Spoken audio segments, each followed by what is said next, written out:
You ever find yourself wondering what truly went on in the shadows of Chicago's most notorious criminal organization? Hmm. Forget the hyped-up headlines and the Hollywood gloss. Yeah. We're diving deep into the real story of the Chicago outfit, the Mafia, the Southside, whatever name, rings a bell for you. Right. We've got a really detailed overview of this organization, and, well, we're going to pull out the crucial insights. Yeah, our aim is basically to give you a clear and hopefully captivating understanding of the outfit's journey. From its murky origins right up to its present-day status, which is, let's face it, considerably less formidable. Right. We'll trace the key players and their main activities, think bootlegging, gambling, labor racketeering, even those whispers of international intrigue, but, without bogging you down in absolutely every single detail. Okay, let's unpack this then. The narrative of the Chicago outfit really starts to solidify around 1910, yeah, on Chicago's South Side. Pretty much. And the first figure to really concentrate power was this guy named Big Jim Colosimo. Correct, Colosimo. He immigrated from Calabria, Italy, way back in 1895, and he gradually sort of established a foothold in the city's underworld. Okay. By the late 1900s, he was a significant operator. He even became a precinct captain and a bagman in the levy district. That's, someone who collects illicit payments, often for corrupt officials. Ah, okay. And these political connections gave him a pretty considerable degree of protection. So he had the local muscle and the political connections greasing the wheels. That makes sense. Hmm. Then Johnny Torrio comes onto the scene. Right. Colosimo brought him in from New York around 1909. And it seems Torrio had, well, much grander ambitions. Precisely. Torrio envisioned expanding their criminal enterprises way beyond Colosimo's more localized operations. Hmm. He saw the potential for more organized, more widespread illegal activities. Okay. And what's fascinating is that even in these early days, Chicago's gang landscape was quite fragmented. You had different groups controlling the South and North sides and various Black Hand factions operating in Little Italy. Black Hand, what was that exactly? They were essentially extortion rackets. Right. Primarily targeting Italian immigrants. Nasty stuff. Right. Okay, so fast forward to 1920, and Prohibition kicks in. This is where things really start to heat up, doesn't it? Oh, yeah. Big time. The source material indicates that Torrio was pushing hard for getting into bootlegging, but Colosimo was resistant. Why do you think that was? Any ideas? That's a key question. Colosimo might have just been content with his existing operations, prostitution, gambling, the established stuff. Mm-hmm. Or maybe he just didn't want the increased risk and, frankly, the violent conflict that came with the illegal booze trade. It seems this disagreement over, the future direction had fatal consequences for him. Indeed. Colosimo was murdered in May 1920, and the info we have strongly suggests Frankie Yale carried out the hit, likely at Torrio's behest. Yeah. A pretty decisive way to eliminate the boss. It was ruthless, absolutely, but also strategically calculating. You see, Torrio's organization, while mostly Italian, was also notable for bringing in members from diverse immigrant backgrounds. Oh, interesting. Yeah, and even recruiting ambitious criminals from New York's underworld. This broadened their base, brought in new skills, new connections. And then we have Al Capone arriving in Chicago in 1919. Apparently, he was sent from New York, maybe by Yale himself, to lay low after some trouble. That's the story, yeah. He starts as a doorman, but by 1924, he's Torrio's right-hand man. I mean, Yeah. That's an incredibly rapid rise. What fueled that? Well, Capone clearly had this potent mix of charisma, business smarts, and, crucially, a willingness to use violence. Right. His efficiency, his ambition, it likely really impressed Torrio, made him a valuable asset in their expanding operations, especially in the brothel scene at that time. Okay. But it wasn't long before law enforcement started paying too much attention, right? Exactly. So the gang makes a strategic move out to the suburbs, specifically Cicero. And Capone leads that charge.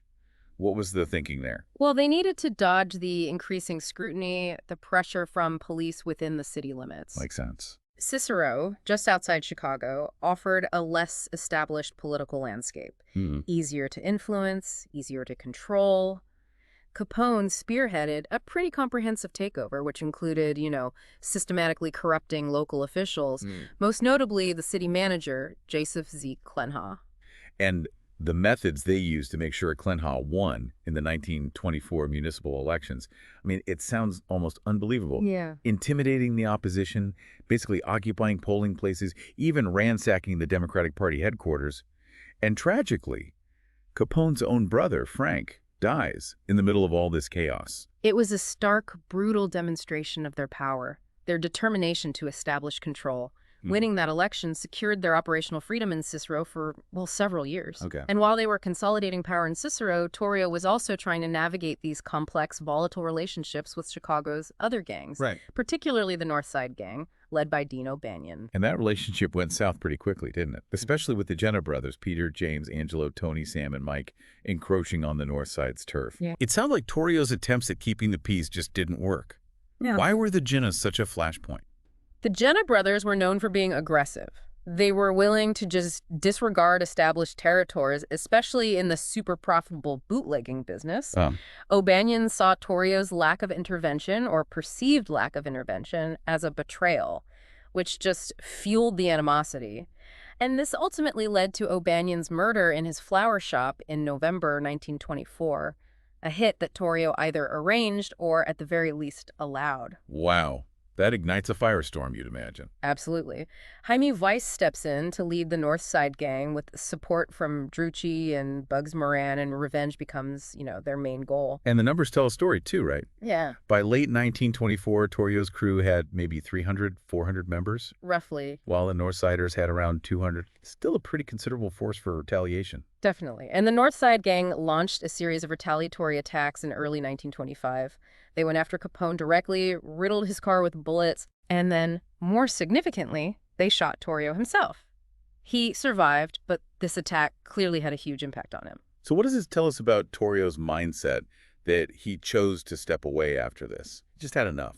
It suggests a kind of pragmatic approach, maybe? Torrio, despite his ambition, might have just recognized the escalating violence, the potential for even bigger losses. So he cuts his losses. Effectively, yeah. He resigns, and, incredibly, Al Capone takes control. He's just 26 years old. 26? Wow. Torrio then moves to New York, becomes an advisor, even plays a role in forming the infamous Commission, the Mafia's governing body. Quite a strategic retreat, really. Torrio's influence on the bigger picture of organized crime is undeniable. Yeah. But Chicago was now Capone's kingdom, and the violence just ramped up dramatically with the beer wars between 25 and 26. Oh, absolutely. Machine gun. Jack McGurn leads Capone's enforcement arm during this incredibly bloody period. The estimate is, 133 gangster murders in just 2 years? Yeah, a staggering number. That's just an insane level of violence. What was the ultimate goal? Just wipe everyone out. The primary goal was eliminating rivals, consolidating Capone's control over the incredibly lucrative bootlegging trade. It was a brutal fight for dominance, sending a clear, terrifying message to anyone who dared challenge him. Right. The North Side Gang even launched this brazen attack on Capone's headquarters at the Hawthorne Hotel in Cicero in September 26. Hundreds of rounds fired. It was dramatic stuff. And the retaliation was swift and brutal, wasn't it? Northside leader Jaime Weiss gunned down in broad daylight just a month later. Yeah, McGurn is the prime suspect there. Then Vincent Drucci takes over. He gets killed, followed by Bugs Moran, who ends up being the last major rival standing. And Capone's influence, it went way beyond the Underworld, didn't it? He famously gave a huge donation to Big Bill Thompson's notoriously corrupt mayoral campaign. Right, Big Bill the Builder. And used his gang's muscle to intimidate political opponents during the Pineapple primary election. That name alone. Yeah, it was an election marked by violence, hence the name. Grenades, pineapples. This really solidified his political power within the city. Then comes 1929 and the St. Valentine's Day Massacre. Yeah.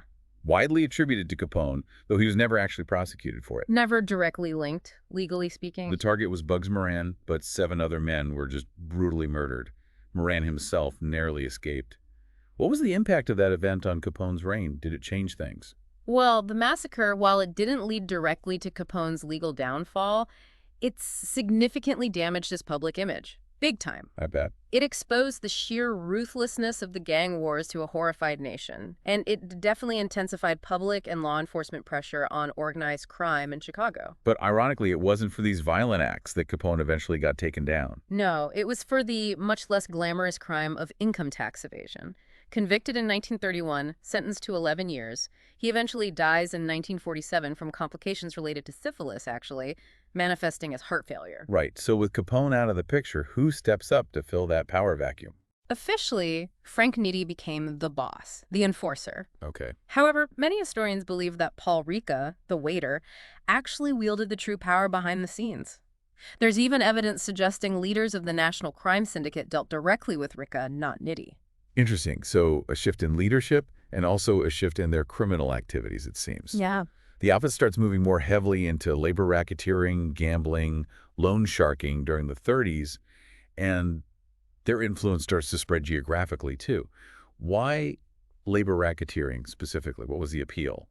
Well, labor unions, especially during the Depression, controlled a lot of money and had considerable influence in various industries. So Wow. they were a prime target for the outfit to infiltrate and exploit.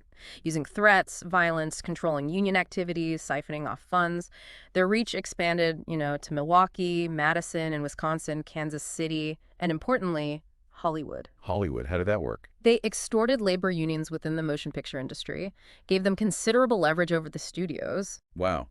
But their run of luck couldn't last forever, right? No, eventually the feds catch up. In the early 1940s, several key outfit leaders, including Ricca, were imprisoned for that Hollywood extortion plot and also for manipulating the Teamsters Central States Pension Fund, a huge pool of money meant for union members' retirement. And did he? He took his own life in 1943. What led to that? Was it related to the crackdown? Yeah, facing more prison time and reportedly suffering badly from claustrophobia, Nitti died by suicide. Hmm. His death really solidified Ricca's position, even though Ricca was technically in prison at the time. Okay. And Ricca forged this lasting partnership with Tony Accardo, Joe Batters, who became his underboss. This collaboration would last for nearly 30 years. And it's around this time the outfit starts recruiting from the 42 gang, known for extreme violence. Yes, bringing in guys like Sam Momo Giancana, Mad Sam DeStefano, Felix Milwaukee, Phil Alderizio. These were not subtle operators. No kidding. What was the rationale behind bringing in such violent guy? Just pure intimidation. Pretty much. Recruiting from the 42 gang injected a new level of brutality and fear into the outfit's ranks. These guys were known for their willingness to commit extreme violence, which served to intimidate rivals and enforce the outfit's will. Okay. Ricca himself gets imprisoned in 43 for the Hollywood plot, but gets out surprisingly early, after only 3 years. Yeah, largely due to the efforts of Murray the Camel Humphreys, a notorious fixer who specialized in, bribing officials and manipulating the legal system. Oh, I'm a fixer. Gotcha. So, even after his early release, Ricca was restricted, right? Yeah. Couldn't associate with known mob figures because of parole. Exactly. So Accardo officially takes over as boss in 1947, but it's this kind of unusual shared power dynamic. Ricca's acting as a behind-the-scenes consultant. That's not typical in organized crime, is it? No, not really. It's pretty unique. It really demonstrates the deep trust and the long-standing partnership between Ricca and Accardo. By keeping a lower profile, Ricca could still exert huge influence without drawing the same level of heat from law enforcement. And this strategy continued in 1957, when both Accardo and Ricca decided to step back a bit more, mainly due to increasing attention from the IRS. Ah, the tax man again. So they transition into these elder statesman roles, pulling the strings from the shadows, while guys like Giancana and Joey Aiuppa serve as the more visible front bosses. Precisely. But ultimately, the major decisions still flowed through Ricca and Accardo. That kind of longevity at the top is pretty remarkable, especially in that world. How did they manage it for so long? By operating more discreetly, avoiding that flamboyant public persona that characterized Capone, they managed to evade intense law enforcement focus for much longer. Ricca passed away in 1972, leaving Accardo as the undisputed, though still somewhat behind-the-scenes, power broker. And the outfit reached its peak power under Accardo's leadership in the early 1960s, right? Yeah, that's generally considered their zenith. And their reach was just incredibly extensive. There are even these serious allegations about the outfit's involvement in potentially swaying the 1960 presidential election for JFK. Through Mafia-controlled labor unions. With a supposed deal that later fell apart, leading to a wave of indictments under Kennedy. That's a massive claim. What's the basis for that? Is it solid? It's complex, highly debated. Some theories suggest the outfit, along with other mafia factions, felt betrayed by the Kennedy administration's crackdown on organized crime after, allegedly, an understanding for leniency. Right. There are also allegations, though harder to verify, of the outfit being involved in CIA mafia collaborations trying to overthrow Fidel Castro in Cuba. Operation Mongoose, Family Jewels. In exchange for casino access later. Potentially. These remain pretty controversial and speculative areas of history. Okay. What's maybe less speculative is their massive money laundering operation through Las Vegas casinos, Oh, yeah, that's well documented. using the Teamsters Pension Fund with help from figures like Meyer Lansky, Sidney Korshak, even Jimmy Hoffa. Anthony Anspilotro was even managing casinos out there for Joey Aiuppa. How Yeah. did that whole scheme work? Essentially, the outfit skimmed vast sums of unreported cash profits, the skim, from the Vegas casinos they controlled or influenced. This cash was then laundered back into legitimate businesses. The Teamsters Pension Fund, with its enormous capital, was a key vehicle for this, often through fraudulent loans and investments facilitated by people like Korshak and Hoffa. But the 70s and 80s brought increased pressure from law enforcement. Things started to change. Definitely. The rise of off-track betting hurt their bookmaking profits, and the growth of legitimate casinos, state lotteries, that kind of thing, eroded their illegal gambling operations. So this shift in the landscape led to new and often extremely violent ventures. Right. You mentioned the chop shop wars of the 70s and early 80s. Over 20 murders. Yeah, as the outfit fought for control of lucrative auto theft rings, key figures there were James, Dimmy the Bomber, Katara, Albert Tocco. And around the same time, the porn wars, as they tried to dominate independent pornographic businesses. Why focus on these areas? Just looking for new revenue. Exactly. As their traditional rackets faced more competition and law enforcement heat, the outfit sought to diversify. Auto theft, pornography, these offered new ways to make illicit profit.